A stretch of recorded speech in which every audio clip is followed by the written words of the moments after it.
vocês a dinâmica, né, de como vai ser essas aulas. Eu sei que vocês estão bem apreensivos, até porque é uma disciplina que tem muitas práticas, né? Porém, eu vou passar agora passo a passo de como vai ser e como nós vamos proceder os conteúdos. Vai ser bem mais diferente, vai ser um pouco, pelo menos a gente vai tentar que seja bem dinâmico. Nós vamos continuar com a postagem das aulas, certo? Todos os sábados, as teorias, tá? E aí, eu queria já combinar com vocês de marcar o nosso encontro todas as terças-feiras, de 7 da noite. E aí a gente vai estar usando um aplicativozinho, que o nome do aplicativo é o Google Meet. Eu vou mandar o printzinho bem direitinho com a imagem para vocês baixarem no Play Store, tá?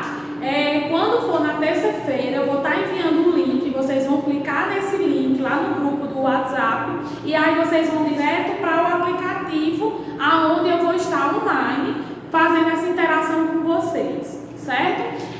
Nessa terça-feira, a gente vai estar explanando aí os conteúdos da parte prática, certo? Tirando todas as dúvidas, para que não fique nenhuma dúvida e continuando o proceder da aula, certo? A complementação da aula que foi postada no sábado. E aí a gente vai estar online com vocês, certo? Então, se tiver qualquer dúvida, é só ir lá perguntar direitinho. Quem ainda não sabe mexer, vai aprendendo, tá? Eu vou postar um videozinho, certo? Bem básico, como geralmente essas interações, para poder facilitar para vocês.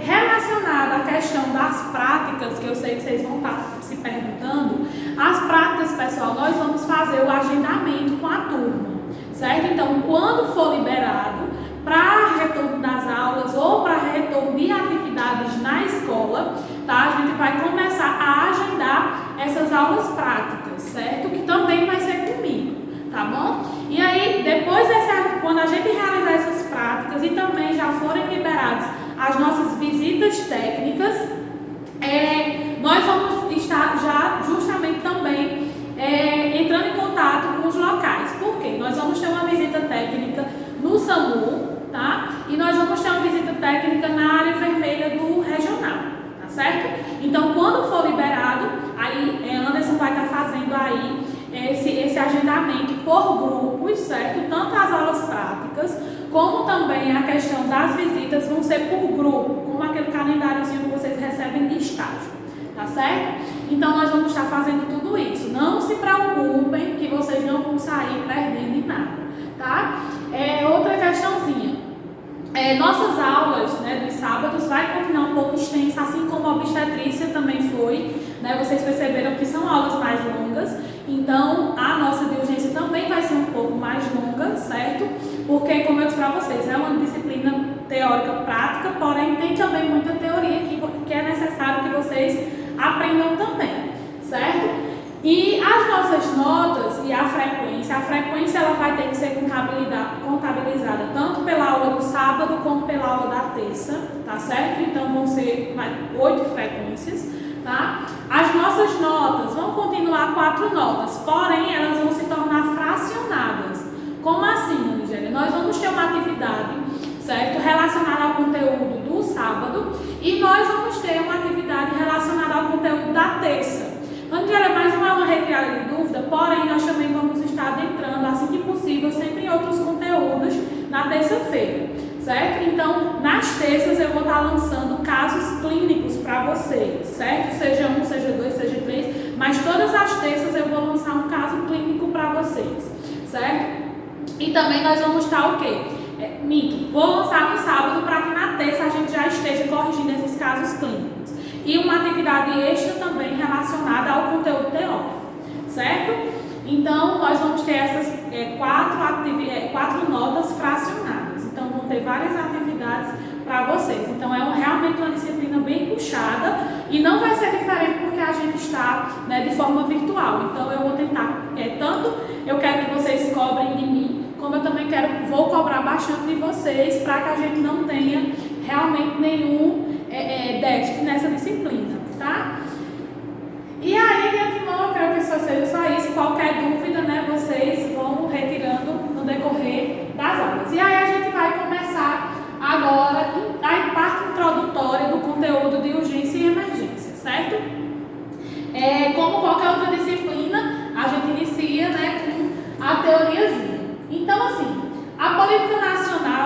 de atenção às urgências, né, é uma política que nós geralmente chamamos de política nova, tá? Por quê? Porque ela está passando ainda por vários aperfeiçoamentos, certo? Então, o último aperfeiçoamento que nós tivemos, né, em urgência e emergência foi justamente o atendimento humanizado em urgência e emergência.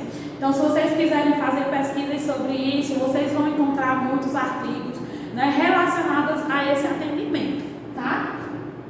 E aí, né, a Política Nacional de Atenção às Urgências foi instituída por meio da portaria de número 1863, né, em 29 de setembro de 2003, que rege a implantação dos serviços de atendimento móvel de urgência nos municípios brasileiros, e da portaria de número 2972, de dezembro de 2008, que orienta a continuidade do Programa de Qualificação da Atenção Hospitalar de Urgência no Sistema Único de Saúde. Por que eu trouxe isso para vocês? É importante, né, a gente saber que, por ser uma política nova, esse aperfeiçoamento, né, da urgência e da emergência, ainda a gente tem muitos profissionais que não têm o conhecimento, como é que eu posso dizer, de proceder em determinadas situações, como se comportar, o que fazer, né, em uma determinada situação de urgência e emergência. Até porque nós temos serviços que são rotina, como eu disse para vocês, e aí acaba que muitos profissionais acabam se acomodando nessa rotina. E aí eles, muitas vezes, em uma determinada situação de urgência, não sabem muito bem como se comportar, né? Como atuar. Então, por isso que ainda hoje, desde 2008, tenta-se fazer esse aperfeiçoamento dos profissionais perante situações de urgência e de emergência, tá? Então, pode-se afirmar que os atendimentos das urgências e emergências têm como base 4 estratégias que devem estar interligadas, como engrenagens de um motor, né? Que são elas: as políticas nacionais de atenção às urgências, estratégias promocionais, organização de redes assistenciais, a humanização, qualificação e educação permanente, central de regulamentação médica de urgências. Então, assim, quando a gente fala principalmente da qualificação, é porque na urgência e na emergência tem coisas que eu posso estar falando hoje, tá? Que nós estamos em 2020, que em 2021 vão ser alteradas. Então, a urgência e a emergência, os protocolos de atendimento, eles se alteram muito, né? Com uma frequência muito rápida. Por quê, Nigéria? Porque ainda a urgência e a emergência, ela é situada em estudos, em experimentos. Então, sempre que acontece uma determinada situação, é analisada essa situação, é criado um estudo sobre ela para analisar se em uma outra situação parecida nós temos que adaptar, vamos dizer, algum aparelho, adaptar alguma assistência, certo? E muitas vezes, infelizmente, né, são quando as situações elas se tornam negativas, ou seja, quando muitas vezes a gente presta uma assistência e não recebe o resultado 100%, tá? Então é sempre feita essa análise. Será que se nós não tivéssemos realizado de tal forma, a gente teria, né, por exemplo, tido realmente um resultado positivo? Então tudo isso na urgência é muito analisado. É por isso que eu sempre digo, protocolos em urgência e emergência, eles são diferentes de protocolos clínicos, tá? Eles são diferentes porque nós usamos muito, vocês vão ouvir muito isso, esses termozinhos de risco-benefício, tá? Muitas vezes é um risco, porém é o benefício que nós temos, certo? Então a gente utiliza muito esse termozinho, essa frasezinha. E aí nós temos alguns conceitos básicos, né, de pronto atendimentos que nós utilizamos e que é muito bom vocês conhecerem. Primeiro, por quê? Né? Sempre que a gente está lá, vamos dizer que a gente está lá no regional, tá? Então, lá no regional, as pessoas dizem a área vermelha, certo? A área vermelha, mas nós temos a área vermelha, né, para emergências e nós temos a área vermelha para urgência. Então, qual é a diferença de urgência e de emergência, né? Eu acho que vocês já devem ter ouvido esses dois termos. Então, a urgência é uma condição imprevista, tá, de agravo de saúde, com ou sem risco potencial de morte, tá, ou a vida, com necessidades de assistência à saúde de forma imediata, tá? E aí professora, como assim? Então, ela é uma situação que, por mais que o paciente esteja precisando, necessitando o mais, né, urgente possível, mas esse paciente é um paciente que, por exemplo, ele ainda pode aguardar um pouco, certo? Às vezes nós temos que escolher dois pacientes, quem é que está mais grave. Então a gente vai pela gravidade. Situações de urgência, elas são graves, mas elas ainda podem aguardar, né? Mais ou menos 1 hora ou menos, né? Mas ela pode aguardar. Quando a gente fala de situações de emergência, nós falamos de condições imprevistas de agravo da saúde, né? Com risco iminente de morte, né? Ou sofrimento intenso e necessidade de assistência imediata. Quando nós falamos de urgência, nós falamos de situações que o paciente corre risco, né? Potencialmente de morte, pode ser que sim, pode ser que não, tá? Mas ele está correndo risco. Porém, na emergência, esse paciente corre risco grave de morte, tá? Então, é um termo diferente do outro. Então, em urgência, nós atendemos de forma imediata. O paciente muitas vezes pode aguardar. Em emergência, nós atendemos de forma imediata, tá? Então, esse paciente ele não pode esperar 1 segundo para ele, né? Se torna, como eu posso dizer, se torna muito, tá? Então, tudo pode acontecer em questões de segundos. Então, vamos lá, professora, vamos dar, não sei se vamos dar um exemplo, professor. O que poderia ser uma situação, né, de emergência e o que poderia ser uma situação de urgência? Ó, urgência, como eu disse, pode aguardar. Vamos lá, o paciente ele está com ferimento, né? Teve lá um corte e o paciente está com hemorragia. Porém, a gente conseguiu fazer o estancamento dessa hemorragia. É um paciente urgente? Sim, mas ele pode aguardar. A gente tem um paciente quase na mesma gravidade que ele. Porém, a diferença é que o paciente não teve um corte, ele teve uma amputação, né? Uma restrição no membro, tá? E aí ele chegou com torniquete. Qual é o paciente que precisa ser atendido primeiro? O do ferimento com uma pequena hemorragia ou do ferimento com uma grande hemorragia? O do ferimento com uma grande hemorragia. Então, o meu paciente emergente, né? O meu paciente que precisa de uma assistência de emergência é o meu paciente do torniquete e não o meu paciente da pequena hemorragia, né? Do corte, que foi contida a hemorragia, tá? Que está sob controle. Então, eles dois são pacientes, né? De urgência e emergência, porém, um é emergência e o outro é urgência, tá? A gente pode ter N outros problemas, por exemplo, o paciente está com uma cefaleia, né, uma dor intensa de cabeça, com um pico hipertensivo, tá? É um paciente de quê, Ranigélia? Até que isso, né, piore, né, ele é um paciente de urgência, ele não é um paciente de emergência. Quem seria o meu paciente de emergência? Um paciente que por acaso evoluiu, está o quê? Infartando. Um paciente que está infartando é o meu paciente de emergência. E o meu paciente que está com pico hipertensivo e cefaleia é o meu paciente de urgência. Tá? Então, são situações que nós precisamos conhecer para que nós possamos saber o que é que... Não, isso aqui vai primeiro, esse aqui pode aguardar. Não. E aí a gente também vai conhecer mais para frente, né, a questão da triagem. Então, só o fato de eu conhecer os termos, o que é emergência, o que é urgência, eu já consigo triar o meu paciente. Não sei se aqui vocês assistem, eu gosto muito de citar isso. Se vocês assistem séries, né? Tem muitas séries associadas aí à questão de medicina, né? Que eu gosto muito de analisar. Tem uma série que é o Estagiário. É uma coisa assim, é um negócio, alguma coisa do tipo, que é a única série que tem enfermeiras, né?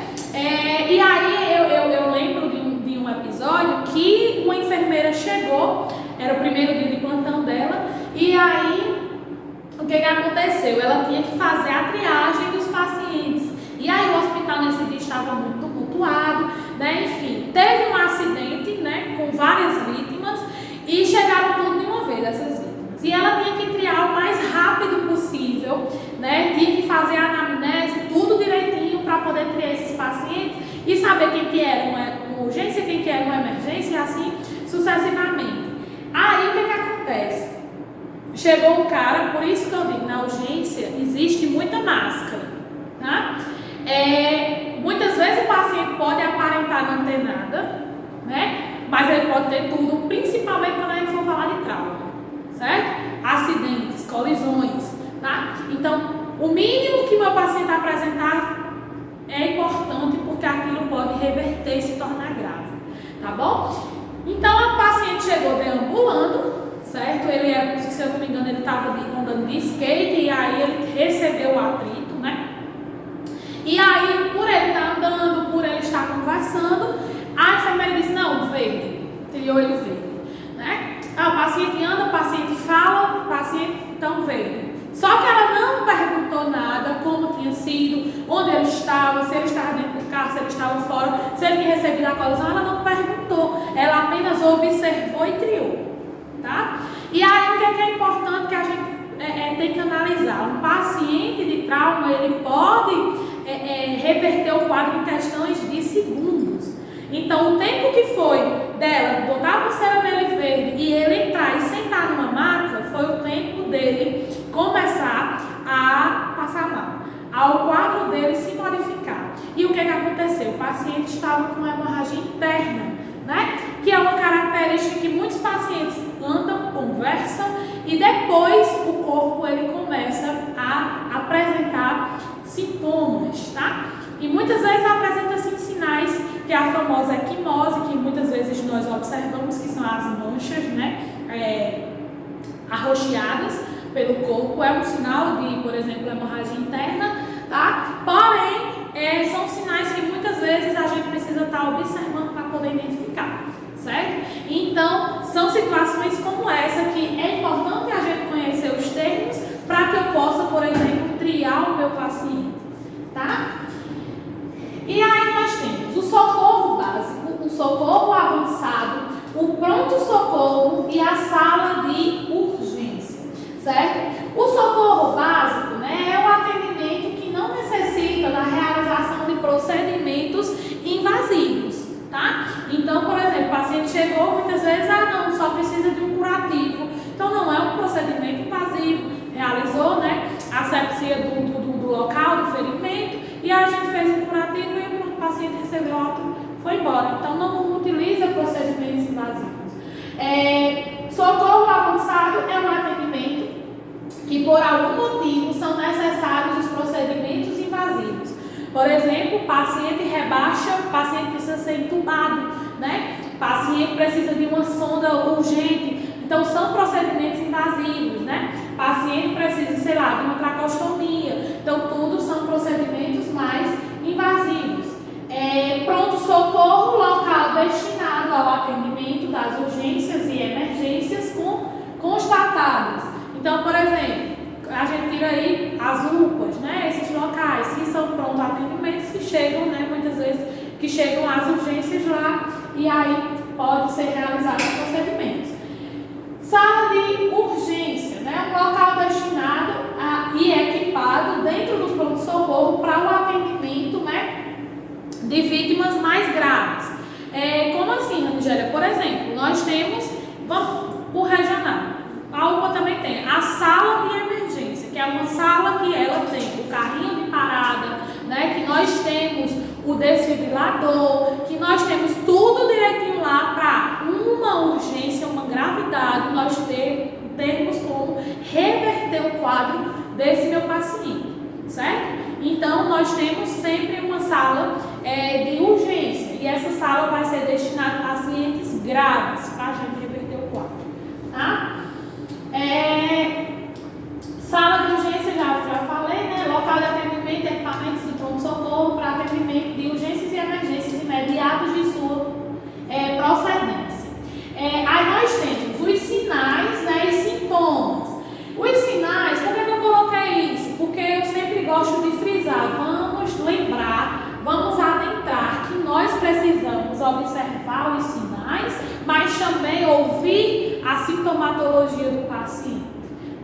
É importante.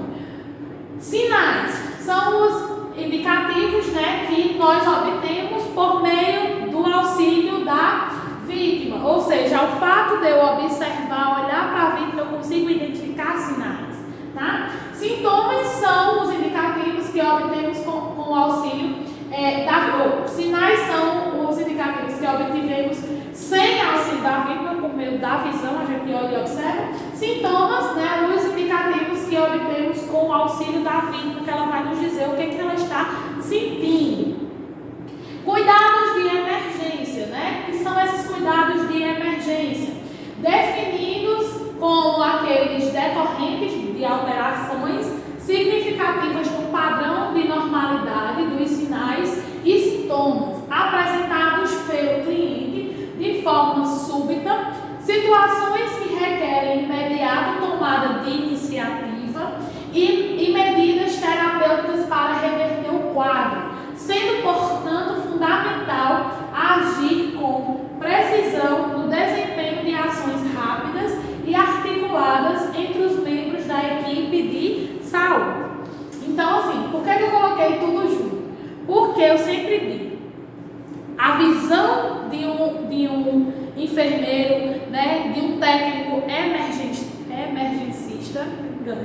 é diferente, não é menosprezando os outros profissionais, não, mas é diferente, porque a gente tem uma visão mais ampla e a gente, queira não, sempre espera o pior, né? Não que Ranigelio, não, mas como assim? Não, porque a gente sabe que situações comuns podem se tornar situações de extrema gravidade. Então, nós já temos um olhar diferenciado. Assim também como, né, eu sempre digo, assim também como a gente sabe, muitas vezes, quando o paciente só está com pontinho, né? Não, esse paciente aqui não é um paciente de urgência.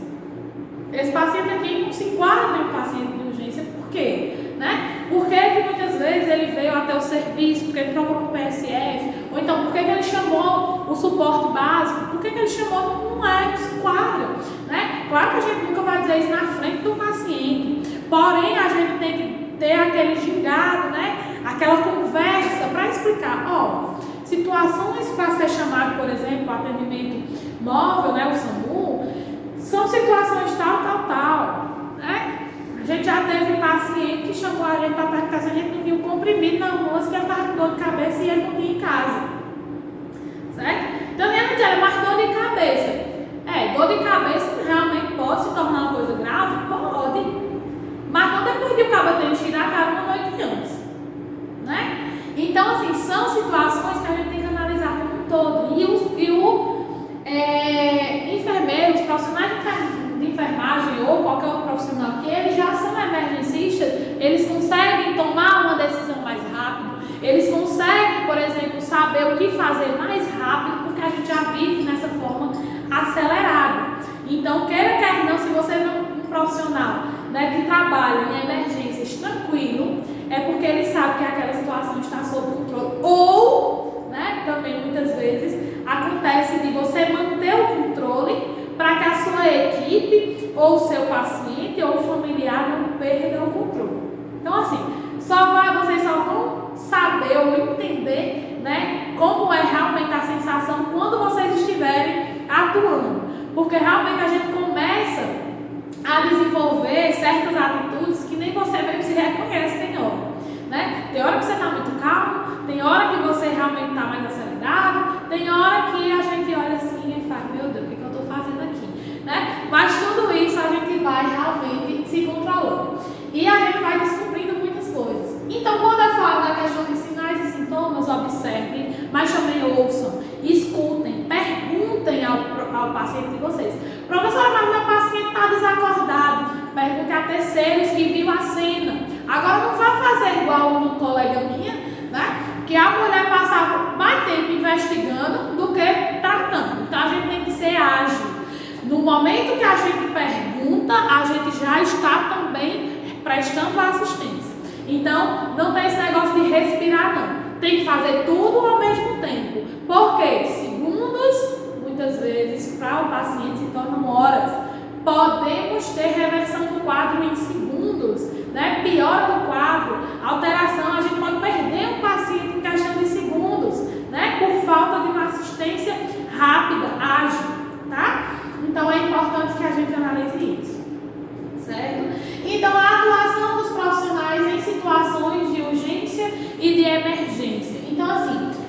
que já está chegando lá. Quando a gente fala também da parte da triagem, como eu disse para vocês, a gente vai ver tanto a triagem hospitalar hoje, como a gente vai ver a triagem pré-hospitalar. Então é muito importante porque são parecidas, mas ao mesmo tempo elas se tornam um pouco diferentes. São protocolos diferentes, tá? Então os profissionais de enfermagem, eles devem estar atentos e preparados para atuarem em situações de urgência e emergência, pois a capacitação profissional, a dedicação e o reconhecimento teórico e prático, tá, irão fazer a diferença no momento crucial do atendimento ao paciente. Pessoal, por que eu sempre digo aos meus alunos que a ansiedade ela acaba colocando uma venda nas pessoas, certo? Por quê? Porque quando eu falo de conhecimento teórico e prático, ele é fundamental. Não existe prática sem teoria, tá? Ah, professora, eu comecei meu curso, já faz, sei lá, 3 meses, 4 meses, eu quero saber quando eu vou para os estágios, né? Pessoal, tudo no seu tempo, tá? Então, ó, por que eu digo isso? Tem pessoas que dizem assim, eu vou fazer a atividade pela do colega, eu vou pegar esses casos clínicos e vou responder de todo jeito. Casos clínicos são situações que eu vivi, que meus colegas viveram, né?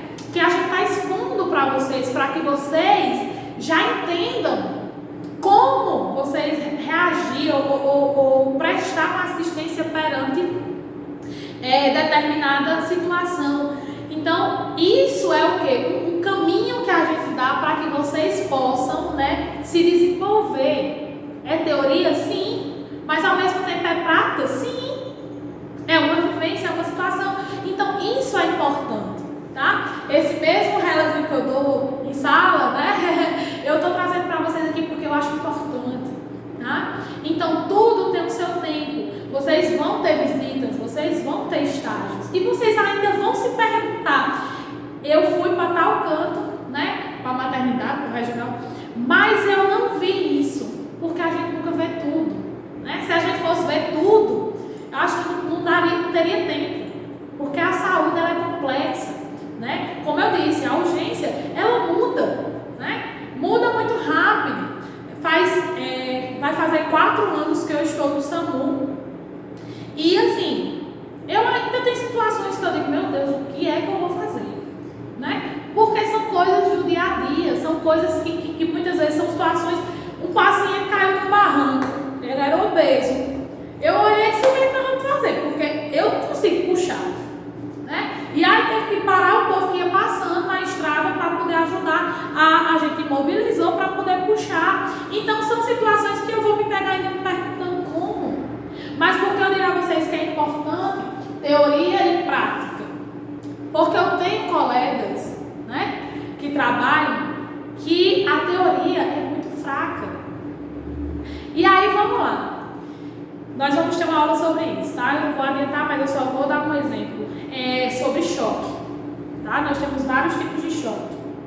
Só que no trauma, né, por exemplo, um acidente, o paciente perdeu muito sangue, ele corre risco de ter um choque, tá?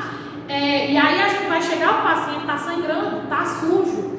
Esse paciente, o meu objetivo é conter a hemorragia, é administrar venóclise, ou seja, soro, né, para poder repor o que esse paciente já perdeu, né, de eletrólitos, entre outras substâncias do organismo, e aí repor essa hipovolemia dele, certo? E aí, Ranigélia, e a parte do curativo, eu sempre digo, é diferente uma assistência de urgência hospitalar de uma assistência de urgência pré-hospitalar. Na pré, nós vamos focar no que está descompensado, nós queremos controlar a situação, né? Na urgência hospitalar, o paciente vai chegar e eles vão estabilizar, mas vão estabilizar de outra forma, tá? Curativo, a gente faz a compressão, mas a limpeza do paciente geralmente faz no hospital, porque muitas vezes a gente não tem tempo para isso. A gente tem que levar, transportar, chegar de forma mais ágil possível com esse paciente,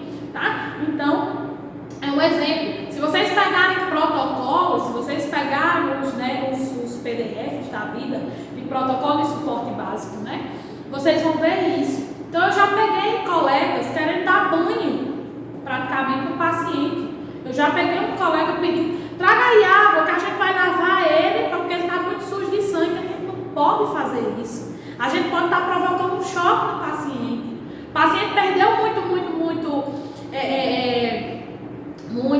muitos fluidos, né? O paciente vai ter o quê? Um rebaixamento na temperatura, certo? Ele vai rebaixar a temperatura do corpóreo dele, porque o corpo vai tentar controlar a situação. E aí o paciente rebaixa a temperatura, eu jogo água no paciente, e aí? Ou eu dou um banho no paciente de soro no corpo, e aí? Eu vou estar evoluindo mais rápido o choque. Ao invés de eu jogar água, eu tenho que cobrir esse paciente com lençol laminado, tá? Então, a teoria é importante, porque se ela soubesse, ou ela lembrasse da situação de choque, ela saberia que ela não podia fazer isso. É por isso que é importante a leitura de protocolos, tá, pessoal? De assistência. Por isso que a teoria está adentrada à prática. Então, quando eu digo a vocês, tudo no seu tempo, é tudo no seu tempo. Se dediquem, observem a teoria, leiam, aprendam, não decorem, tá? Para quando vocês tiverem situações, vocês saberem, na teoria é assim e a prática vai ser assim, tá? Então não adianta só você ser ágil na agulha, né, no curativo, não, você também tem que ser ágil na teoria. Para quando alguém questionar determinado procedimento que você está fazendo, você dizer, não, mas isso daqui está escrito em tal canto, tá? Então isso é muito importante. Então muitas vezes essas habilidades não são treinadas e quando ocorre a situação de emergência, o que vemos são profissionais correndo de um lado para o outro, sem objetividade, com dificuldade para atender o paciente e ainda com medo de aproximar-se da situação. Por outro lado, quando temos uma equipe treinada, capacitada e motivada, o atendimento é realizado muito mais, né, com rapidez e eficácia, podendo, na maioria das vezes, salvar muitas vidas. Então, como eu falei, quando a equipe ela é treinada, é uma equipe socorrista, né? É uma equipe, não é só socorrista porque trabalha no SAMU não, tá, pessoal? Quando é uma equipe treinada também intra-hospitalar, ela é uma equipe que, vamos lá para a parada, quando ocorre uma parada, cada profissional já sabe o que é conduta dele. E aí por quê? Porque a gente teve um treinamento, teve um entrosamento, a equipe está entrosada, ela está com uma interação. Quando a gente vai nas aulas práticas, né, que a gente vai ter a questão de rolamento da vítima, retirada do capacete, né, que é o atendimento pré-hospitalar, né, contenção de hemorragia, certo? Enfim, quando nós tivermos isso, nós vamos estar em equipes. Eu sempre gosto de trabalhar em grupos, em equipe. Por quê? Porque eu sempre ensino, cada um tem que saber o que vai fazer. Para não chocar todo mundo e todo mundo fazer a mesma coisa. Vamos lá um exemplo. A gente vai ter que levar o colar cervical. E aí, vai os três pegar o colar cervical. Sim, a vítima. Às vezes ela está precisando de um curativo compressivo no momento, no local. Né? Precisa da estabilização da cervical. E aí, foi todo mundo pegar o colar e a vítima. Então, a gente tem que saber. Intra-hospitalar parada. Né? O paciente parou, a gente sabe que um corre e pega o carrinho, o outro corre, aciona o médico, o outro corre, já baixa, por exemplo, se a cama, né, o leito estiver elevado, já baixa o leito, já vira o paciente, coloca, né, uma tábuazinha de acrílico que a gente utiliza embaixo do paciente, né, inicia as compressões e vamos iniciar os ciclos para iniciar daí né, reversão do quadro desse paciente. Então, quando nós temos uma equipe ágil, eles já sabem o que vão fazer. Quando a gente não tem uma equipe ágil, o paciente parou, que a gente olha, está todo mundo correndo e caçando o médico. Então, como eu mencionei, muitas vezes todo mundo procura, né, para procurar e o paciente, né? E aí, o que acontece? O paciente fica lá, muitas vezes, por questão de segundos, a gente não salva a vida. Por quê? Porque as pessoas não sabiam como proceder o atendimento, né? Então, por isso que é importante uma equipe preparada que sabe o que cada um vai ter que realizar, o que cada um vai fazer. Então, a enfermagem, ela trabalha diariamente com pacientes em risco de morte e que dependem deste cuidado para que mantenham suas vidas. As ações de equipe de enfermagem visam sempre a assistência ao paciente da melhor forma possível, expressando assim sua qualidade e importância da nossa profissão. Estudar, capacitar, praticar são ações essenciais para o desenvolvimento profissional de enfermeiros, de técnicos e auxiliares de enfermagem. Portanto, estar preocupado com ações desenvolvidas no dia a dia de trabalho é fundamental. E nós temos cursos de capacitação de 40, de 80, de 120 horas, de 60, enfim. Então, são cursos bons, né? Que é importante o profissional estar realizando para se aperfeiçoar, para saber, né, como colocar isso em prática, tá? Enfim, para várias situações. E aí, nós temos aqui essa imagenzinha que eu sempre gosto de trazer, que nós mencionamos justamente o que são situações, né? Quais são os sintomas, né, de uma urgência e o que são os sintomas de uma emergência, tá? Situações que definem cada um. Eu sempre gosto também de mencionar que quando o paciente de urgência associa-se mais de um sintoma de urgência, ela se torna uma emergência, tá? Então eu vou explicar mais para vocês vão entender um pouquinho, certo? Então, dores de cabeça, né? Só a dor de cabeça nós chamamos, né? Associamos, classificamos como urgência. Cortes, né? Esses cortes superficiais que não sejam tão profundos, né? Que precisa apenas muitas vezes de uma sutura. Então, que pontinho lá, beleza. São cortes, são urgências. O paciente pode esperar para ele procurar tempo compressivo. Vômito, né? Dores de ouvido, diarreia, febre, abaixo de 39. Eu sempre gosto também de dizer assim, pessoal, quando é criança muda um pouquinho, certo? Criança que principalmente já teve, né, histórico de convulsão, tem criança que convulsiona com 38,5, tá? Tem criança que chega a 39 graus e não convulsiona, mas vai muito da criança. Então, quando a gente fala em criança, tá? 38,5 já se torna uma emergência, certo? Principalmente se ela tiver histórico de convulsão, tá bom? Dores de coluna, tá? E aí, por que eu disse? Quando está um sintoma está, mais de um sintoma estão associados, elas se tornam uma emergência.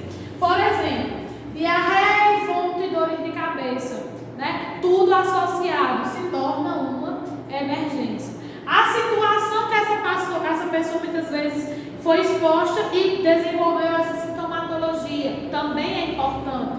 Porque se foi, por exemplo, uma pessoa de trauma e está com dor de cabeça e vomitando, sofreu um acidente, ela se torna uma emergência, tá? Então, quando a sintomatologia de urgência está mais de uma sintomatologia associada, geralmente a gente caracteriza como uma emergência, tá? Dependendo dos sintomas. Na emergência nós temos o quê? Cortes profundos, né? Se torna uma situação de emergência, o paciente não pode aguardar o atendimento, tá? Perda de função e formigamento dos braços e nas pernas, que é um sinal clínico, muitas vezes, de um iniciozinho de um AVC, é claro que a gente precisa investigar direitinho. Febre acima de 39 graus, tá?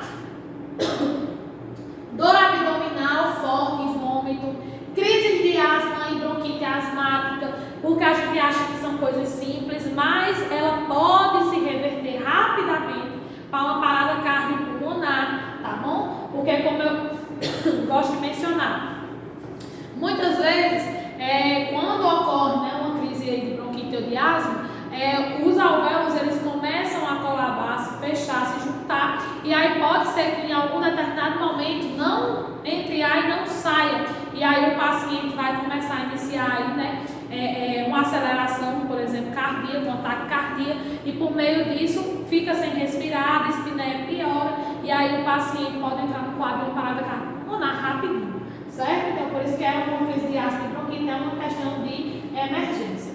Dores no peito, tá? Desmaio, o desmaio, seja por que natureza for, tá? Esse desmaio, eu sempre gosto de dizer, por mais simples ou por mais engraçada que seja a situação, né? Até que se prove o contrário, que essa pessoa realmente, né, não desmaiou, não chegou a desmaiar, ou enfim, o desmaio ele é uma emergência. E aí eu tô rindo porque tem situações muito engraçadas que geralmente a gente é acionado, que quando a gente chega lá diz, meu Deus, né? Porque a gente sabe, como eu disse pra vocês, tem situações que a gente sabe que muitas vezes o paciente não se encontra no quadro que ele diz, né? Não que a gente saiba, mas a gente tipo assim suspeita. Por exemplo, o paciente diz assim, eu desmaiei, o que aconteceu? Né? Não, eu discuti com meu namorado, ou discuti com minha mãe, ou discuti, né, com minha sogra, sei lá. E aí desmaiou. Aí a gente já fica, né? Parece muito com uma ceninha. Mas até que se prove o contrário, a paciente desmaiou, tá? E aí quando a gente chega, que a paciente ainda encontra-se desmaiada, né? Numa situação assim, a primeira coisa que a gente observa é que os cíliozinhos dela estão assim, ó, piscando. Ela tenta fechar o olho de forma forçada, mas qualquer encostadazinha nela, ela se assusta, né? E acaba acordando do nada, a menina voltou ao normal, né? Então são situações assim que a gente sempre diz que a gente vai se adaptando e a gente não fica tão nervosa quando as situações acontecem, porque a gente já sabe, né, que os parâmetros geralmente vão dar normal. A primeira coisa que a gente faz, tá desmaiado, tá, vamos aferir o sinesitário, né? Pra ver o que foi, se foi uma queda de pressão, né? Se é uma raiva, tá? Enfim.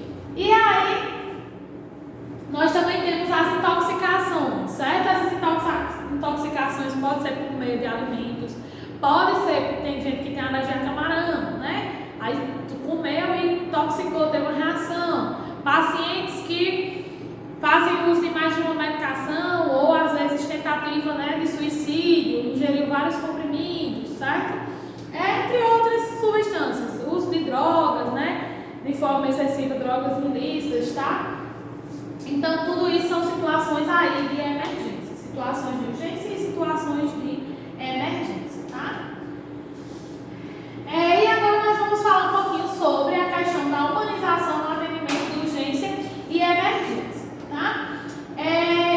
No cuidado da saúde em nosso país, a humanização do cliente está incluída na Constituição Federal Brasileira de 1988, que garante todo o acesso à assistência à saúde de forma resolutiva, igualatória e integral, tá? Mais recentemente, o Ministério da Saúde do Brasil lançou o Programa Nacional de Humanização da Assistência Hospitalar, o PNH-AH, cujo objetivo principal é aprimorar as relações dos profissionais da saúde, tanto entre si como no hospital com a comunidade. Por seu caráter de urgência e emergência, os serviços de emergência hospitalar, os pronto-socorros, né, com uma rotina acelerada de atendimento, tornam-se um ambiente de muita tensão e estresse. Todos quantos vivenciam essa realidade, sejam os pacientes, os familiares ou até mesmo a equipe de saúde, estão sempre envolvidos pela ansiedade e angústia entre a vida e a morte, né? Então, assim, quando a gente fala da questão da humanização, eles relatam não só a humanização, né, da assistência em si, mas também eles focam nos artigos sobre a humanização também dos familiares e dos pacientes relacionados às equipes. Até porque a gente sempre diz que nós somos humanos também. Então, tem pacientes que eles, chegou lá na enfermaria e pergunta, cadê o enfermeiro? Aí diz, ele foi almoçar. Aí fala assim, ele foi almoçar e deixou a gente aqui. O médico foi almoçar. Sim, foi dele, mas precisa comer também, né?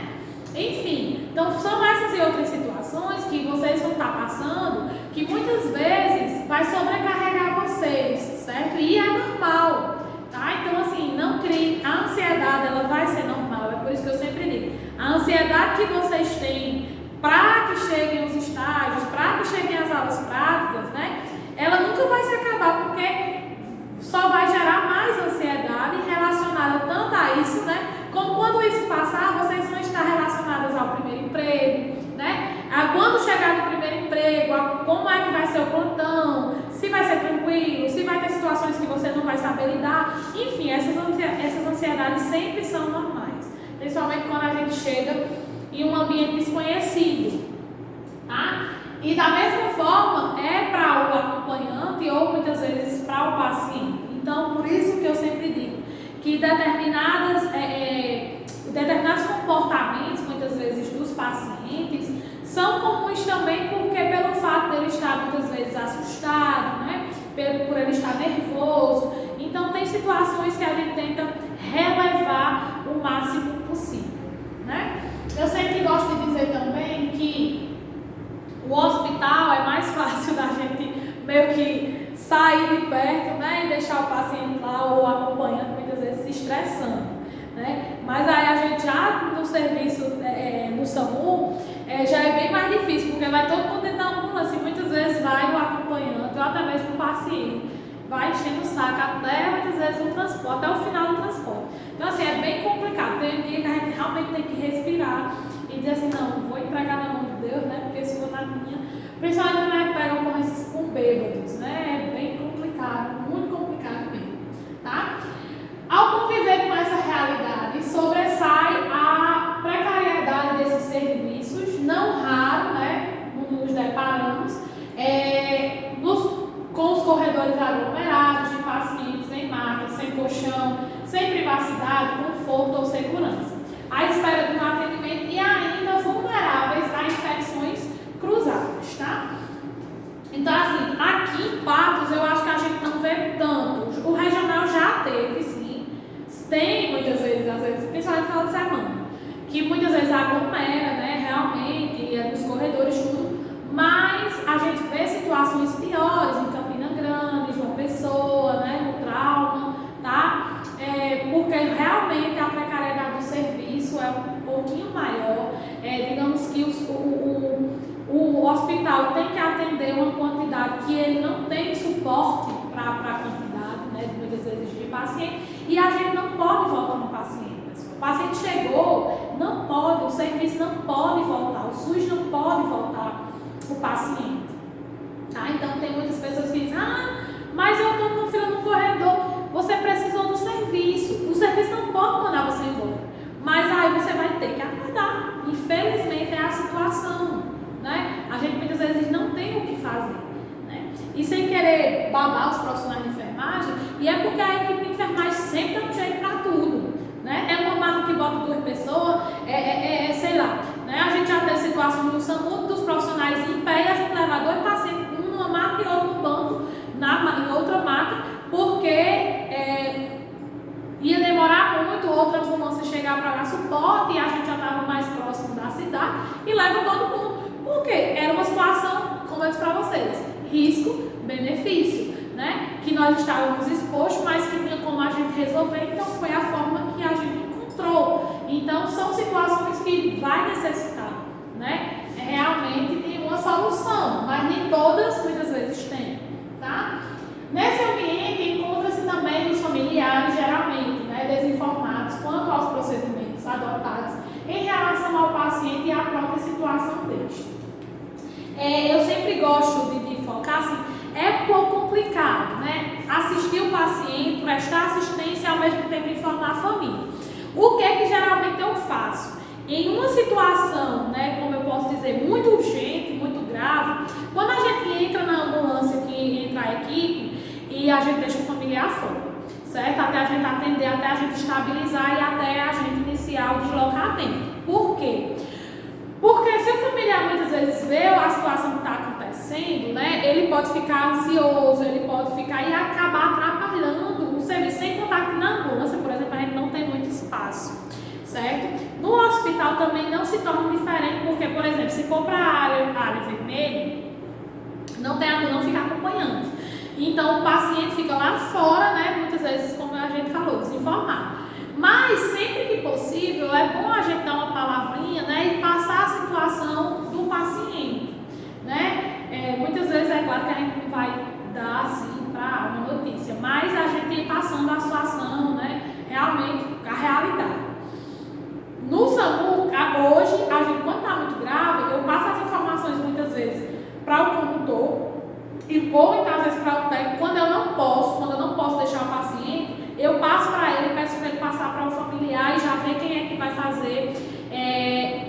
vai com a vítima ou com o paciente para o hospital. Porque justamente não tem como muitas vezes você fazer as duas coisas. Eu não posso deixar muitas vezes o paciente e dar a notícia. Mas quando a situação está controlada, eu consigo. Atendo, né, junto com o técnico, a gente atende e estabiliza lá e aí eu converso com o familiar, né? Mas quando a situação requer agilidade, né, praticidade, rapidez, aí já não dá. Aí a gente já subdivide. O condutor já sabe. Quando a situação está grave ali, não tem aí, o que eu falo?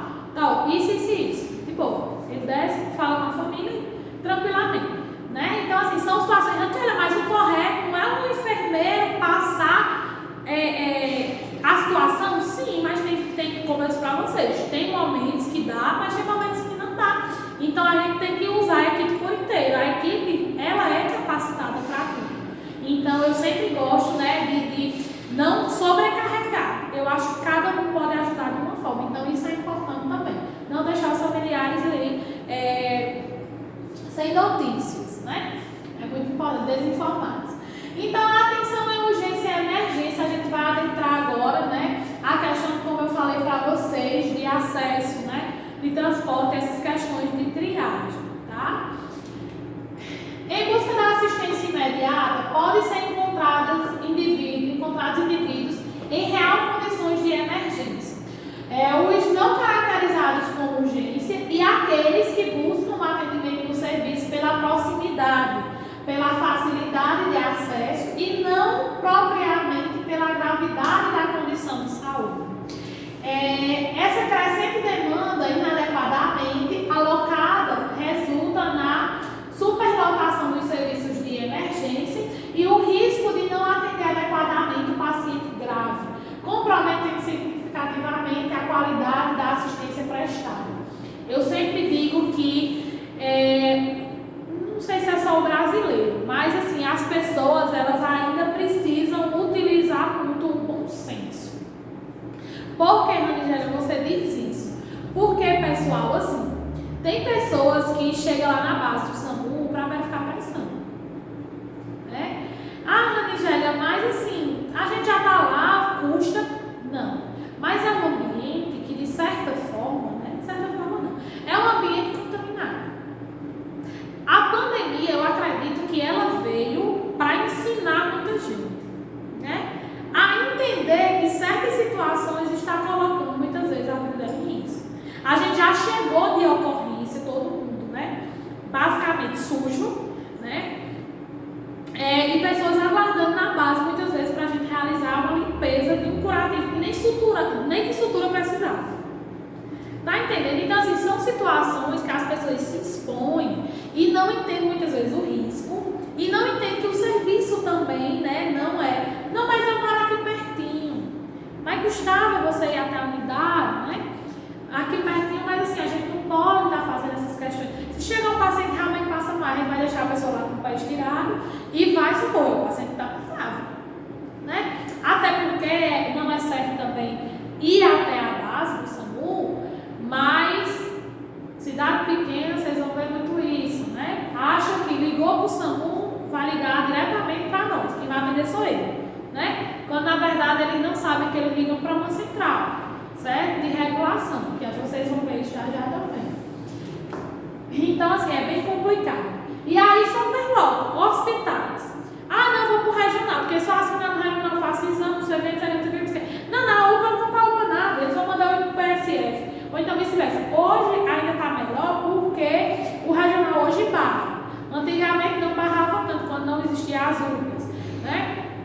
Tinha que atender, era aquela lotação, aquele monte de gente. Muitas vezes com uma dor de cabeça, né? Que é uma coisa que poderia ser resolvida no PSF, mas não pode esperar para outro dia, né? Porque eu quero ser atendida agora. Então, assim, tem gente que às vezes precisa mais, aí chega no hospital, não, tá lotado, tá cheio, e aí aquele monte de gente. Então, assim, é bem complicado, certo? Então, por isso, né, surge a necessidade, ele falou o S aí, surge a necessidade de reordenar a atenção em saúde, de maneira que possa efetivamente iniciar-se na atenção primária da forma qualificada e resolutiva.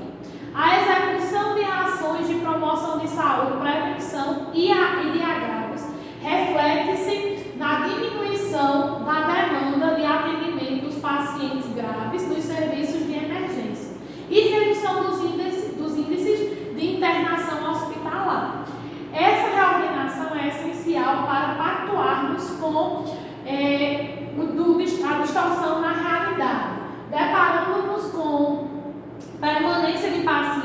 estado crítico nos diferentes níveis de atenção. Deixa eu ver aqui.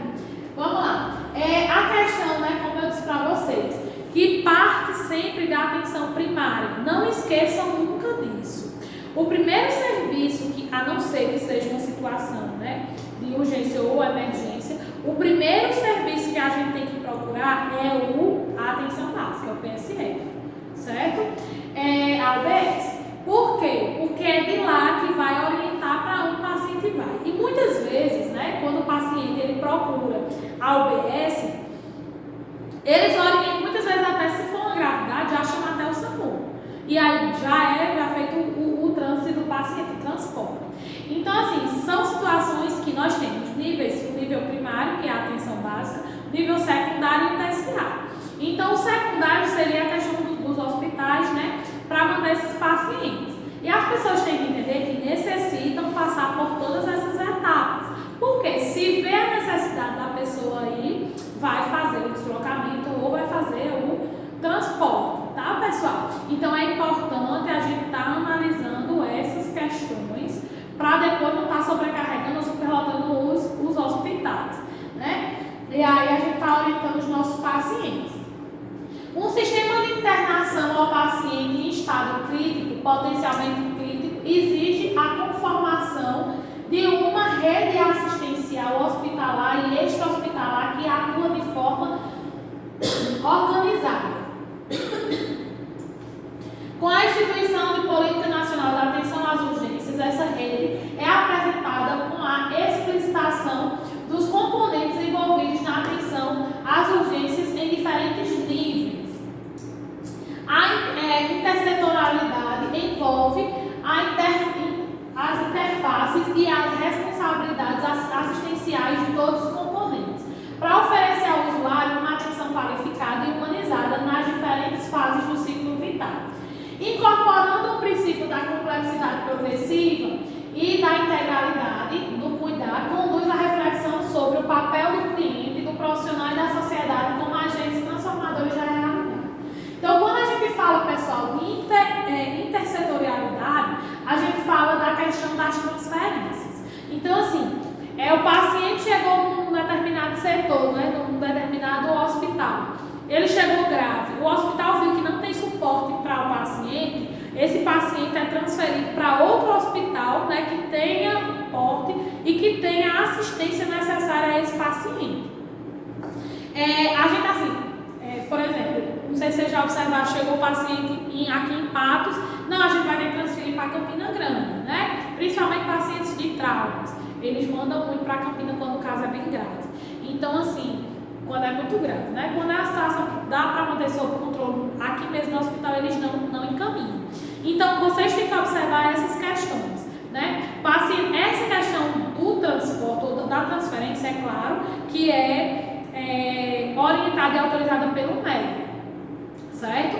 Então, só estou falando com vocês para vocês entenderem. Só que quem vai fazer essa questão da transferência, né? Quem vai entrar em contato com o hospital, a gente tem justamente a questão assistencial, né? Que geralmente são as assistentes sociais que vão entrar em contato com o hospital para poder fazer esse transporte. E é claro que o hospital vai ter que ter vaga para receber esse paciente. Então, tudo é uma parte burocrática. Não é só o fato da gente querer transferir o paciente, né? Que não, o paciente vai sair agora, certo? O hospital tem que receber, tem que achar vaga para poder fazer essa transferência e autorizar, tá? Eu não falei aqui, não sei se eu falo no... falo. Então, a varinha tá aqui. Então, são componentes de rede de assistência às urgências. Nós temos os atendimentos, né? Nós temos 4 níveis que eu trouxe, que são importantes vocês lembrarem nos atendimentos de urgência e emergência. É o atendimento pré-hospitalar fixo, né? Que é o atendimento de unidades de saúde, que seria a UBS. Como assim, Ranigélia? Porque muitas vezes pode acontecer de a porta da UBS ser o pré-atendimento, né? Muitas vezes, fulano desmaiou na rua, leva para o PSF, e aí o PSF entra em contato com o SAMU, e o SAMU vai atender esse paciente lá no PSF. Porém, quando a gente chega lá, claro que já estão prestando assistência ao paciente. Então, de certa forma, já iniciou-se a realização da assistência pré-hospitalar, ou seja, antes de chegar no hospital, tá? Estratégia de saúde da família, ambulatórios especializados, né? Unidade de pronto atendimento, que são as UPAs, e serviço de apoio, diagnóstico e tratamento. Então, esses são os atendimentos pré-hospitalar fixos, tá? Ou seja, que está fixo lá no lugar. E nós temos o atendimento pré-hospitalar móvel, que aí seria, né, a questão das redes do SAMU, né, que é um sistema de resgate, as ambulâncias de iniciativa privada, entre outros, que vão fazer o atendimento no local ou aonde o paciente precisar, certo?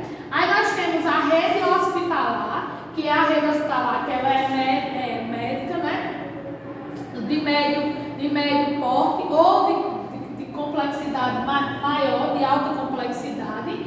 E nós temos o pós-hospitalar, que é a questão da reabilitação e os serviços de atenção domiciliar, que nós temos, né, tentando lembrar, mas, né, não, mas vai ficar alguma coisa. Nós temos, tem as equipes de atendimento domiciliar para recuperação, para pacientes que estão em uso, por exemplo, às vezes de sonda, né, eu esqueci o nome do programa. Mas nós temos que geralmente ele é tanto desempenhado pelo NASF, como também é desempenhado por outra equipe, que eu vou tentar lembrar o nome. Melhor em Casa, né? Melhor em Casa. Tem também essa equipe que é disponibilizada, que é também disponibilizada pelo SUS, né? Que faz as visitas, aí vai depender da necessidade do paciente, uma vez por semana, né? Ou a cada 15 dias. Então é feita uma avaliação, onde vai médico, enfermeiro, fisioterapeuta, nutricionista, certo? E é feita uma avaliação desse paciente para ver a necessidade das visitas, tá? Esses diferentes níveis de atenção devem relacionar-se de forma complementar com o mecanismo organizados e regulados pelo sistema de referência e contra-referência, sendo de fundamental importância que cada serviço se reconheça como parte integrante da rede de atenção, acolhendo e atendendo adequadamente à demanda que lhe ocorre e se responsabilizando pelo encaminhamento quando não dispuser de recursos necessários de tal atendimento. Quando eu falo aqui, né, pessoal, nessa questão de referência e contra-referência, a referência é o próximo setor que eu posso enviar o paciente. Vamos ao exemplo. A referência de Patos seria Campina Grande, né? O hospital, por exemplo, de trauma seria a referência de Patos. E aí, se Campina não tiver vaga, a referência é João Pessoa. Se João Pessoa não tiver vaga, a referência vai ser Recife, sei lá. E aí são os níveis que vão passando. Então, por exemplo, eu trabalho muito na questão ali de Piancó. Então, a referência de Igaraci, né, para hospitalar, a referência hospitalar é Piancó, certo? Se Piancó não puder resolver, precisar de um atendimento, né, de alta complexidade, a referência é Patos, né? E aí de Patos, Campinas, João Pessoa, e assim sucessivamente. Contra-referência é quando a referência recebe o paciente, certo? E encaminha o paciente novamente para a contra-referência, que foi o hospital seria a referência, e ele volta o paciente de onde o paciente veio. Seria aí a contra-referência. Onde isso acontece, como eu disse para vocês, devido à superlotação dos hospitais, a gente tem uma política para tentar não realmente, como é que eu posso dizer, não sobrecarregar os hospitais. Muitas vezes acontece o quê? Pronto, vou dar um exemplo. Quando a gente pega um paciente, né, com características ou com sintomatologias e sinais de um AVC, existem dois tipos de AVC. Existe o AVC isquêmico e existe o AVC hemorrágico, tá? Então, esse paciente, ele pode estar ou com AVC isquêmico ou com AVC hemorrágico. O AVC isquêmico é o AVC mais simples, que geralmente não evolui tanto, né? Então, é um paciente que ele precisa de uma assistência hospitalar, mas não precisa de uma assistência hospitalar tão complexa, certo? Quando é o hemorrágico, não, esse paciente precisa realmente de uma assistência mais complexa, precisando muitas vezes de UTI e tudo. Então, assim, quando para referência, que é Piancó, certo? Piancó recebeu, precisa realizar o quê? Uma tomografia, uma TC, tomografia de crânio. E aí, Piancó não bate tomografia, só bate aonde? Aqui no Regional de Patos. Aí o que é que Piancó faz? Entra em contato com o hospital solicitando o exame da TC. Depois do exame da TC, ela pede uma avaliação neurológica, tá? O neurologista avalia e aí ele observa. Se a paciente for um AVC isquêmico, vai para contra-referência, volta para Piancó. Se for um AVC hemorrágico, Patos recebe, ou então o hospital que tiver suporte para ele, certo? Então, é mais ou menos isso que eu quero que vocês entendam. Então, existe a referência e existe a contra-referência. Então, o SAMU quer levar para Itaporanga, a gente não pode. Por quê? Porque a referência é Piancó, certo? Quer levar para Aguiar, não pode. A gente tem que levar para Piancó, porque a referência é Piancó, certo? Então, por isso que existem essas referências. A não ser que o paciente, né, e o familiar queira levar de forma particular. Já também não pode, por exemplo, no serviço móvel do SAMU, certo? Eles vão ter que contratar uma ambulância privada, enfim, para transportar esse paciente, certo? E aí, né, o atendimento pré-hospitalar móvel, né? Essa condição crítica ou potencialmente crítica que leva o cliente a procurar assistência de saúde no serviço de atendimento pré-hospitalar móvel ou no serviço hospitalar. Então, o que seria o atendimento pré-hospitalar? Né? O atendimento que procura chegar precocemente à vítima de agravo de saúde de natureza traumática, não traumática ou psiquiátrica, seguindo de transporte adequado ao serviço de saúde. Entendido como uma atribuição da área de saúde, o serviço de atendimento pré-hospitalar móvel é organizado e constituído por uma central reguladora, tá? Uma equipe de frota de veículos, além de contar com a retaguarda da rede de serviço de saúde também, certo? Nessa modalidade do atendimento, o fator tempo é fundamental, pois o tratamento precoce maximiza as chances de sobrevivência por meio de avaliação rápida das condições do cliente, com estabilização das condições de risco à vida, seguida de transporte ágil para a instituição que oferecerá o tratamento definitivo. Cada veículo é equipado com materiais e equipamentos específicos, né, tripulados por profissionais com diferentes atribuições que compõem as equipes, seguindo o tipo de atendimento destinado a prestar. Que nós temos, né, 2 tipos de ambulância disponíveis pelo SUS, que é a de suporte de vida básico e a de suporte avançado à vida, tá? Que nós chamamos de SBV e SAV, tá? Qual é a diferença de um e outro? Como eu disse, existem os equipamentos que são específicos, por exemplo, equipamentos que só podem ser realizados os procedimentos pelo médico, só vai ter na de suporte e avançado, tá? Então vamos lá. As equipes são, na de suporte básico de vida, nós temos o enfermeiro, o auxiliar técnico ou auxiliar técnico de enfermagem e o condutor do veículo, que nós chamamos de condutor socorrista, tá? Na de suporte avançado, nós temos o enfermeiro, o médico e o condutor também do veículo. Observe, na de suporte avançado, nós não temos o técnico. Na de suporte básico é que apresenta-se o técnico de enfermagem, tá? As atribuições de cada serviço. Na de suporte básico, o atendimento é de baixa complexidade, não realizando procedimentos invasivos em casos de vítima de menor gravidade. Na de suporte avançado, o atendimento de urgência e emergência de alta complexidade, realizado procedimentos não invasivos e também invasivos, em casos de vítimas graves, certo? Então, nós usamos os 2 serviços. Vamos lá. Sim, e é facultado aos bombeiros realizar o atendimento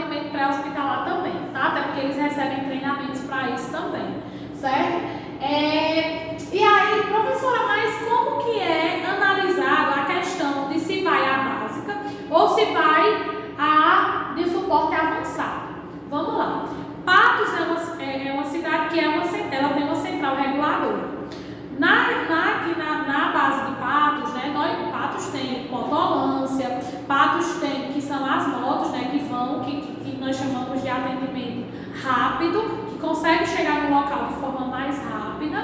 Tem as ambulâncias, tem a ambulância básica, tem as ambulâncias de suporte avançado, que vocês podem também conhecer como USA, tá? A USB, geralmente, e nós chamamos de USA, a de suporte avançado. Unidade básica USB, unidade básica de saúde. Então, como eu falei, Patos, né, tem uma central reguladora.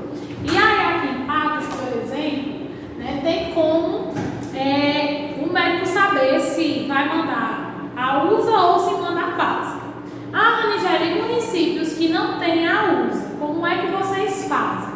Né? Por exemplo, de qualquer forma, vai a básica até o local, mesmo sendo uma gravidade que necessita da USA. Ao chegar lá, a gente faz a avaliação e aí a gente observa se necessita da USA ou não. Quando a gente faz essa avaliação, né, dizendo que necessita, a gente pede o apoio da USA via rádio, certo? Então aí eles vão enviar a USA que estiver mais próximo do local. Por exemplo, a minha cidade fica entre Iaraci e Itaporanga, ou Piancó e Itaporanga. Se Itaporanga, né, não tiver em ocorrência e Piancó estiver a USA, manda Itaporanga. Ou vice-versa, manda quem estiver mais próximo, tá?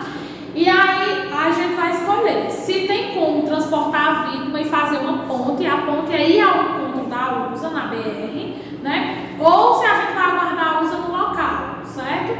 E aí tudo isso tem que ser por meio de uma avaliação. Aí o que acontece? Se a gente precisar realmente, né, se for ao encontro da USA, né, faz o transporte, vai fazer a ponte, ao chegar lá, quando fizer o encontro, quando a gente se encontrar, desce a equipe da USA, né, transporta o paciente para a USA, para outra ambulância, e aí eles seguem a QRD do hospital. Caso, por exemplo, o paciente às vezes esteja muito instável, o médico muitas vezes prefere, não, leva na básica, traz a bolsazinha com os equipamentos, e aí leva na básica e a USA vai seguindo a gente, enfim, ver qual é a agilidade maior, qual é, né, a forma melhor para que esse paciente não perca ou então não venha a óbito, certo? É feita essa avaliação, tá? Aqui é um esquemazinho para a questão de quando um solicitante entra em contato com a central, certo? Quando ele liga 192, tá? Quem vai atender é um radiooperador ou um OF, né? Operador de frota, certo? Ele vai atender e vai perguntar informações, como quem é você, né? O seu nome, quem é o paciente, se ele sabe o nome, a idade, o local, né, aonde vai ser a ocorrência, o que é que o paciente está sentindo ou se queixando, né, o que foi o acontecido, enfim. Ele vai coletar esses dados, tá? Os dados iniciais. Após esse momento, o operador, ele passa o telefone para o médico e o médico passa a ligação para o médico, né, e o médico vai fazer o atendimento. E aí o médico vai avaliar, né, a situação, se necessita do envio de uma ambulância ou se não necessita. Se não necessitar, ele orienta e pede para procurar, por exemplo, o PSF ou alguma coisa do tipo. Se ele vê a necessidade, o médico, ele vai avaliar. Aqui a gente chama OF, operador de frota, o médico a gente chama MR, que é médico regulador, tá? MR, médico regulador. E aí ele vai avaliar o médico se ele manda uma unidade básica ou se ele manda uma unidade de suporte avançado, certo? Como eu falei para vocês. E aí a equipe vai até o local de atendimento. Após realizar o atendimento, a equipe faz o quê? Entra em contato novamente com a central.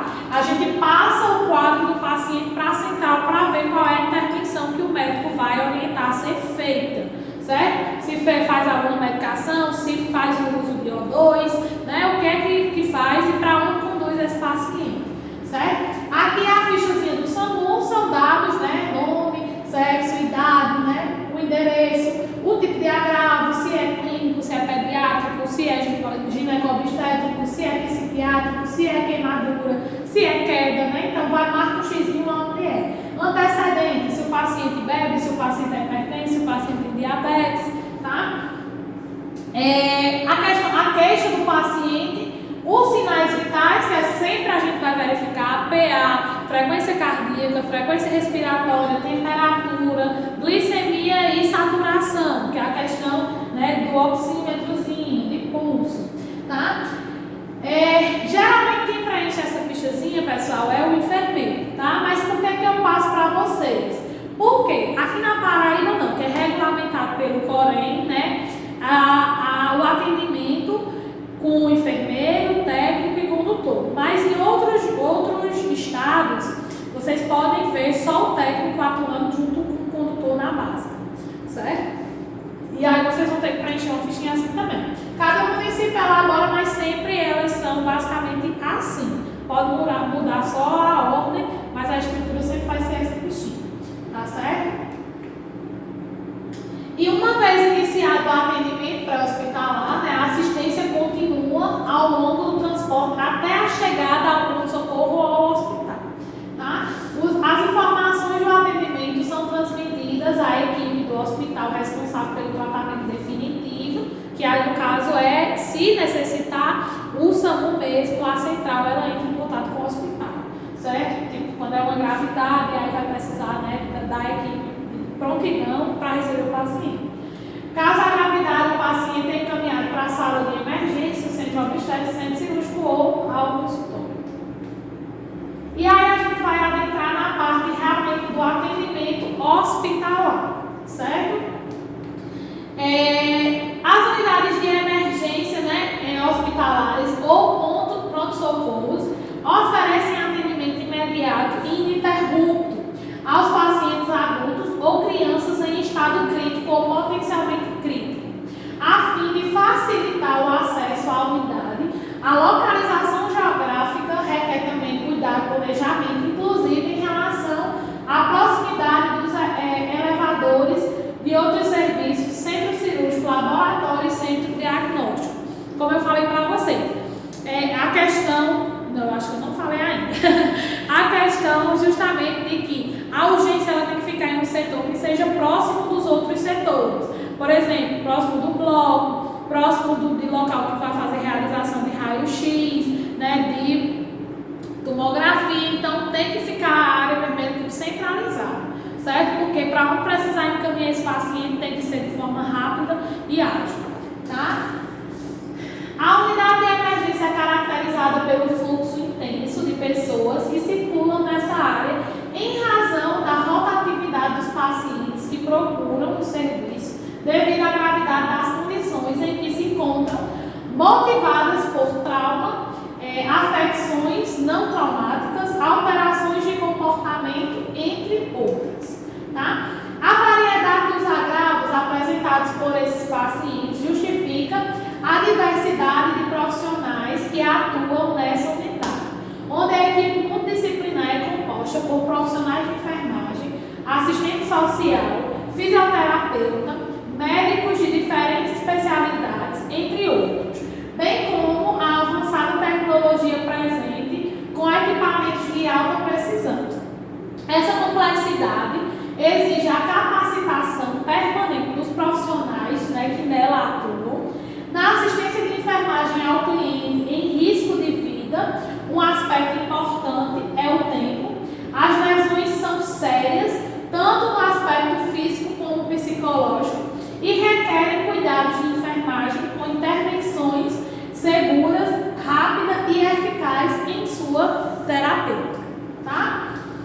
Então, o apoio legal à assistência de enfermagem em unidades de emergência no contexto brasileiro encontra-se principalmente na Lei número 7.498, de 25 de julho de 1986, onde se definem as funções de cada elemento da equipe no artigo 12 da lei, né, referido. Encontra-se a do técnico, tá? O técnico de enfermagem exerce atividades de nível médio, envolvendo orientação e acompanhamento do trabalho de enfermagem em grau auxiliar e participação no planejamento de assistência de enfermagem, cabendo-lhe especialmente participar da programação da assistência de enfermagem, executações assistenciais de enfermagem, exceto as privativas de enfermeiro, participar da equipe de saúde. Isso é só uma revisão que vocês já viram isso na INECA,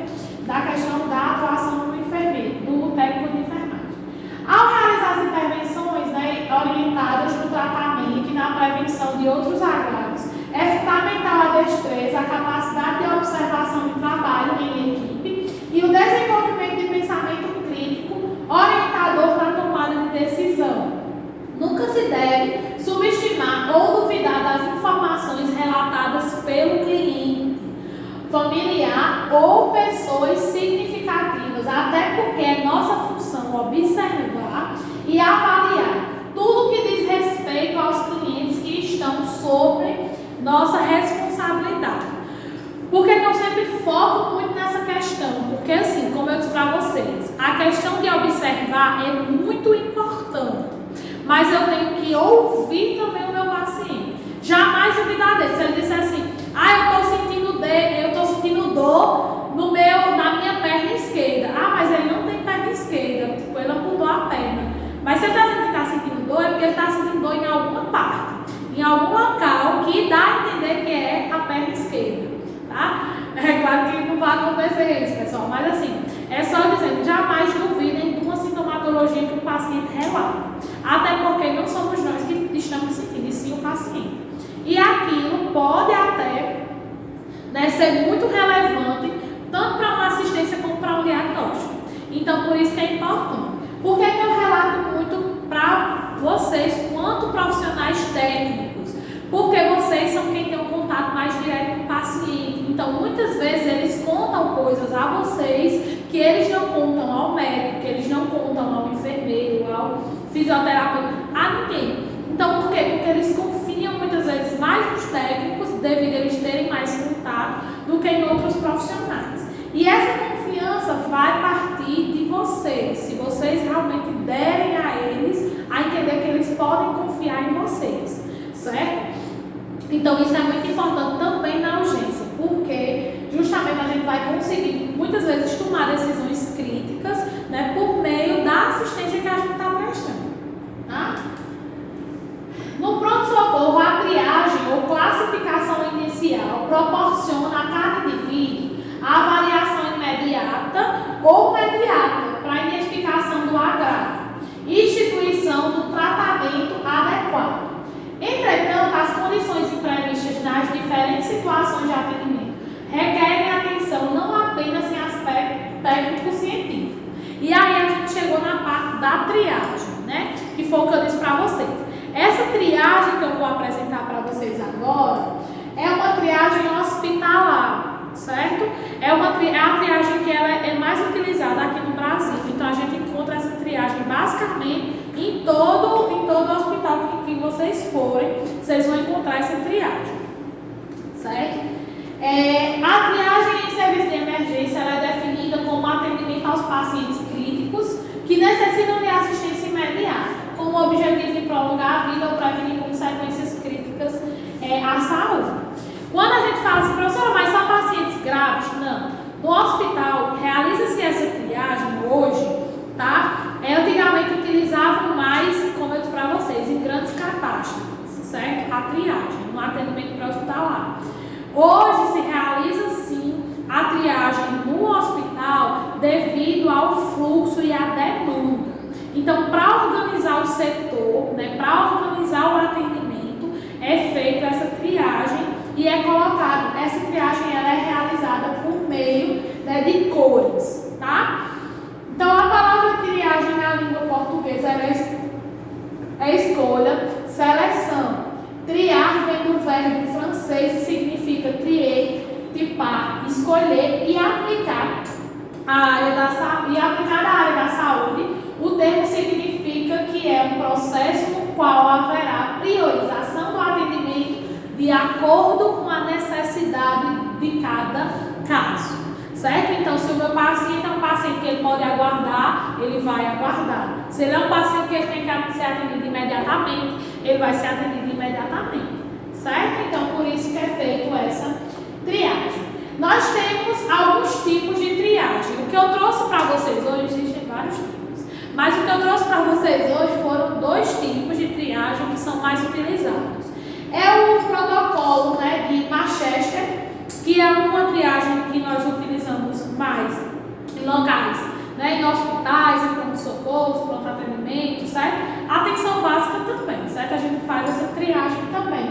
Não é da mesma forma do hospital, mas a gente tria também escolhendo muitas vezes os pacientes mais urgentes do que os outros, certo? E o método de START, certo? Que é utilizado esse método, essa triagem, no atendimento pré-hospitalar de grandes catástrofes, tá? Então eu vou apresentar ela para vocês. O protocolo de Manchester é um protocolo mais hospitalar, voltado foi criado com o intuito de se evitar intercorrências entre os pacientes graves que são atendidos pelo Sistema Único de Saúde.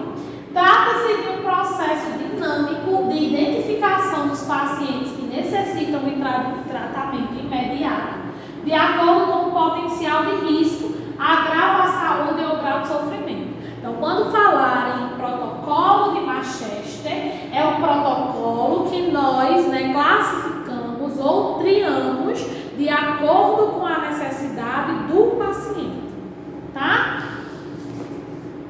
De acordo com o Ministério da Saúde, em 2002, a triagem classificatória deverá ser realizada por meio de protocolos pré-estabelecidos por profissionais de saúde de nível superior, com treinamento específico, sendo proibida a dispensa de pacientes antes que estes recebam um atendimento médico. Como eu disse para vocês, o paciente não pode voltar, tá? O paciente tem que ser atendido, certo? Agora, se ele tiver paciência, se ele for um paciente que ele pode ser atendido pelo SUS, ele vai ser pelo SUS.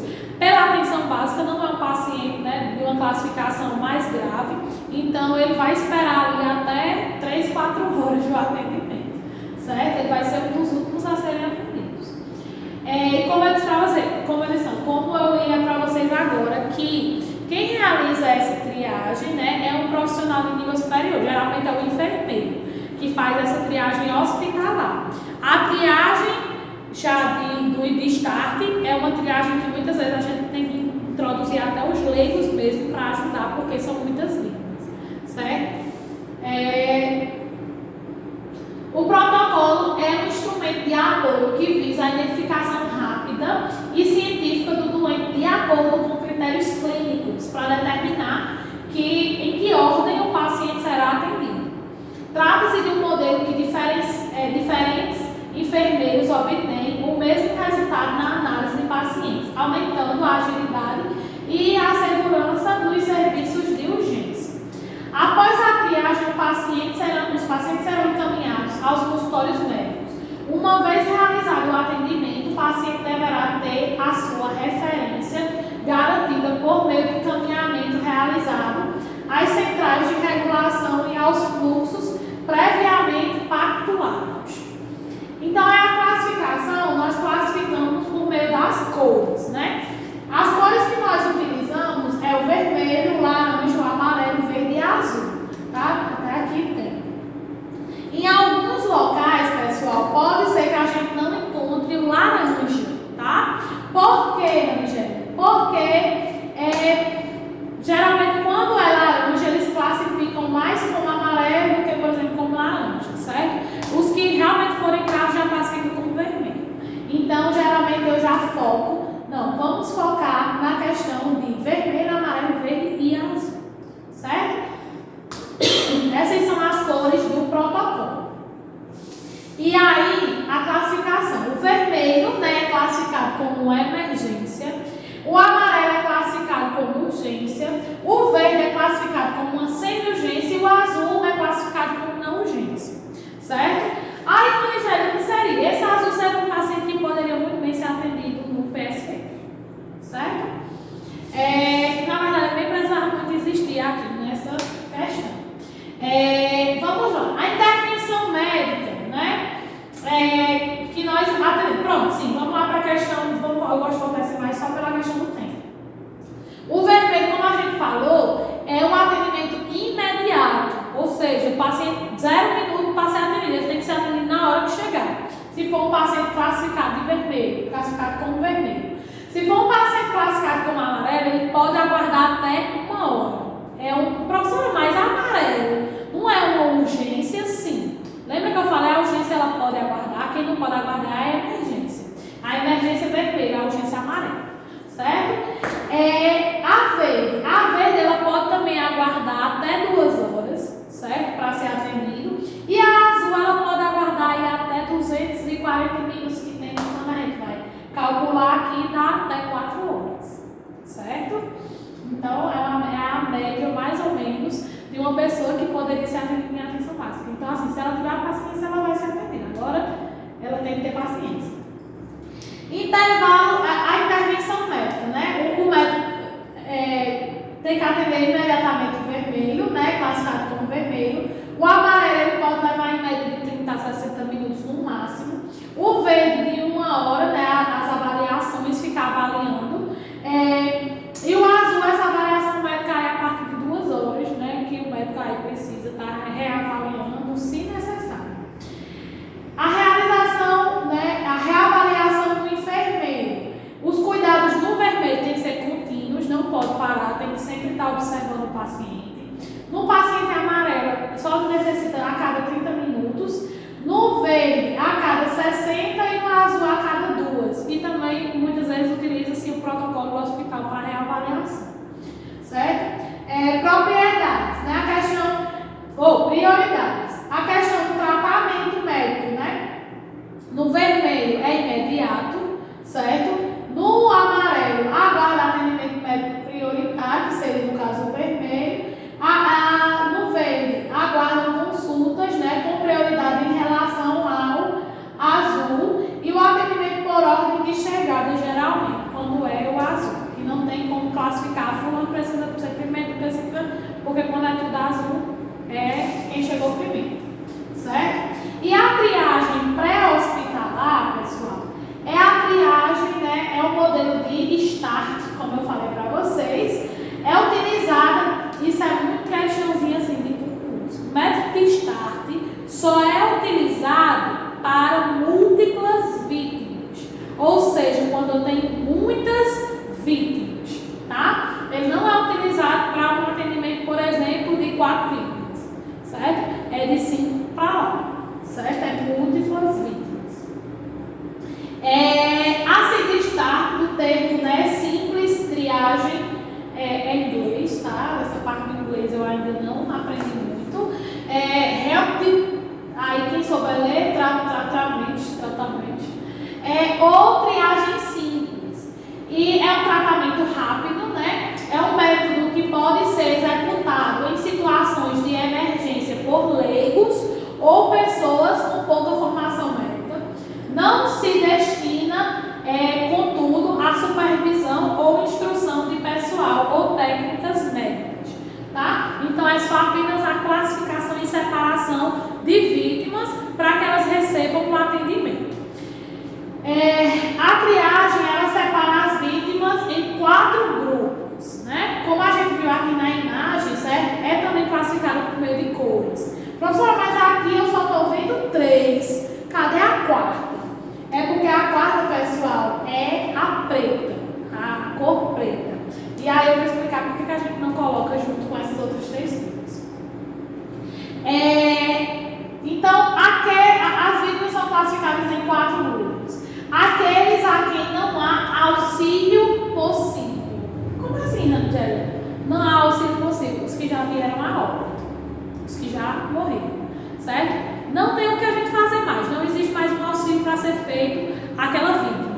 Então, essa cor nós classificamos aí como preta, tá? Então, é colocado uma lona preta, certo? E aí, todos os pacientes em óbito são levados para a lona preta.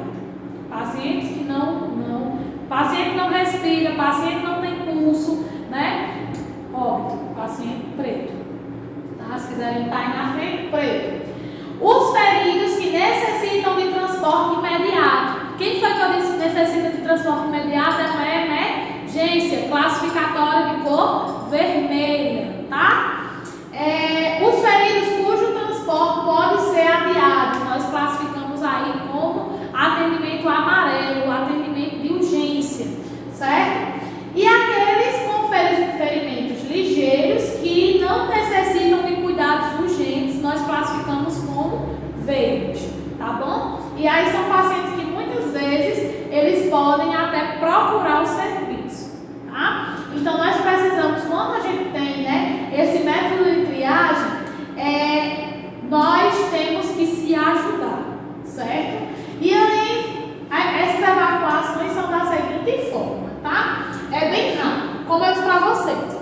Paciente respira, sim ou não? Se paciente não respira, posiciona, faz a abertura das vias aéreas, tá? A gente vai aprender isso, como é que faz a abertura das vias aéreas, quando a gente for falar de RCP, tá bom?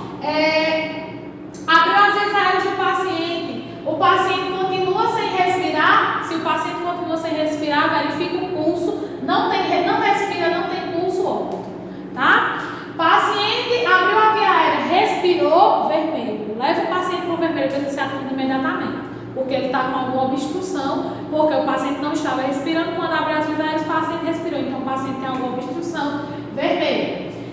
Paciente respira, sim, aí a gente vai avaliar a questão do preenchimento capilar, né? Paciente tem um preenchimento capilar, né?